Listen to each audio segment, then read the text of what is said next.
শিৱসাগৰ কাঠপৰাত দিচাংমুখ পথ আৰু ধাইআলি সংযোগী পথটো নিৰ্মাণৰ ক্ষেত্ৰত ব্যাপক অনিয়ম তথা বিসংগতি ধৰা পৰিছে।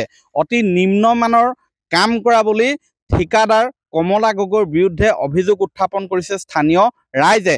মই সেই পথটো দেখুৱাইছোঁ যে 2023 চনৰ নৱেম্বৰ মাহত আধাৰশিলা কৰিছিলে আৰু মুখ্যমন্ত্ৰী মথাউৰি পকীকৰণ আঁচনিৰ অধীনত এই পথটো পেভাৰ ব্লক দি নিৰ্মাণ কৰিবলৈ আচলতে 2,18,00,000 টকা পুঁজি আমন্ত্ৰণ দিয়া হৈছিলে আৰু নিবিদা লাভ কৰিছিলে ঠিকাদাৰ কমলা গগৈয়ে। কিন্তু অতি পৰিতাপৰ বিষয় যে এই পথটো চূড়ান্ত বিসংগতিপূৰ্ণভাৱে নিৰ্মাণ কৰিলে।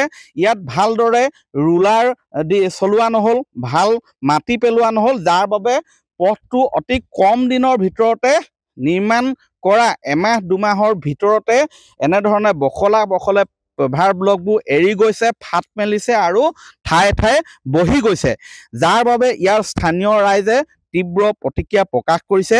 মই দেখুৱাইছোঁ এয়া হৈছে পথ, এমাহ 2 মাহৰ ভিতৰতে এইটো 2 কোটি টকীয়া এটা পথ এনেধৰণে বখলে এৰি গৈছে। ছাইড বামবিলাক ভালকৈ নবনালে আৰু এই দৃশ্য মই এতিয়া ভাষ্য ল'ম। ইয়াত স্থানীয় জ্যেষ্ঠ নাগৰিক আছে, তেওঁলোকে এনেধৰণৰ কাম, নিম্নমানৰ কাম দেখি আচলতে হতবাক হৈ পৰিছে। দাদা কি ক'ব? এইটো এতিয়া 2 কোটি কিমান লাখ টকা, 18 লাখ টকাৰ কাম। ৰাস্তাটো এতিয়া দেখিছোঁ দিনে দিনে এই ব্লকবোৰ মাজে মাজে ভাগি গৈছে।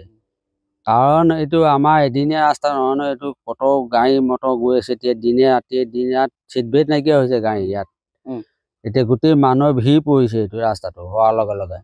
এতিয়া এই ছাইডৰ ৱালবিলাকো যিটো 3 ইঞ্চি হেৰি দিব লাগে, ইটা গাঁথনি দিব লাগে, তাৰপাছত ওপৰত ঢালাই দিব লাগে, ঢালাই দি হেৰি মাৰিব লাগে, ৱাল দিব লাগে। সেইটো জেগাই জেগাই দিছে, জেগাই জেগাই নাই দিয়া। আৰু বাকী পেভাৰ ব্লকবিলাক মাজে মাজে ভাগিছে। তেওঁলোকে বনাই দিম বুলি কৈছে আকৌ উঠাই পিনি। কিয় ভাঙিবলৈ পাইছে? মানে তেওঁ গাড়ী মটৰ ইমান প্ৰেছাৰ নহওঁতে যদি ভাগিছে, কি ব্লক দিছে তেওঁলোকে জানে আৰু। ঠিকাদাৰ আহিছে নে? ঠিকাদাৰ আহিছে, মাজে মাজে আহি থাকে, আহিছে। তেওঁলোকে সেইদিনাখন কৈ থৈ গৈছে কামবোৰ ভালকৈ কৰিবৰ কাৰণে তেওঁলোকে ভালকৈ কৰা নাই কৈছে। মই কোৱা শুনিছোঁ। তাৰমানে আমাৰ মানুহখিনি মাইকী মানুহসোপা গোট খাইছিলে, গোট খালে তেওঁ অভিযন্তাই কৈছে আমি ভালকৈ চকু দিম আৰু এতিয়া সেই বুলি কৈছে। মানে আগৰ চোৱা দিয়া নাছিলে? আগৰ যোৱা আহিছে মানে যায় আৰু আহে আৰু। দাদা কি দেখিছে পথটো? আৰু এই আপোনালোকে দেখিছেই, এইয়া বিসংগতিপূৰ্ণ এৰাই গৈছে, মাজে মাজে বহি গৈছে। কিন্তু বিশেষকৈ এই ছাইডৰ যিটো মাটি পেলাব লাগিছিল, এই মাটিটো ছাইডৰ মাটিটো হেলনীয়া হ'ব লাগিছিল। হেলনীয়া হ'লেহে এই মাটিটো হেৰি হৈ ৰাখিব, নহ'লে হেলনীয়া নোহোৱাৰ কাৰণে থিয়কৈ এনেকৈ দি থৈছে। তাৰপৰা পাছত যেতিয়া এইটো পানীয়ে যেতিয়া ঢল মাৰি দিব, তেতিয়া এই মাটিটো খহি গ'লে ৱালখিনিও খহি যোৱাৰ সম্ভাৱনা আছে। এতিয়া আমি এই বিভাগীয় কৰ্তৃপক্ষক অনুৰোধ কৰিছোঁ যাতে ভাল ধৰণে এই ৰাস্তাটো ক্লিয়াৰকৈ বনাই দিয়ে আৰু কোনো বিসংগতি নোহোৱাকৈ, তাৰে কামনা কৰিছোঁ, তেওঁলোকক অনুৰোধ কৰিছোঁ। হয়, ভালদৰে ৰুলাৰ চলোৱা নাছিলে, পৰিকল্পনা ভাল নহয়, যাৰ বাবে আচলতে কম দিনৰ ভিতৰতে বখলে এৰিছে পেভাৰ ব্লক।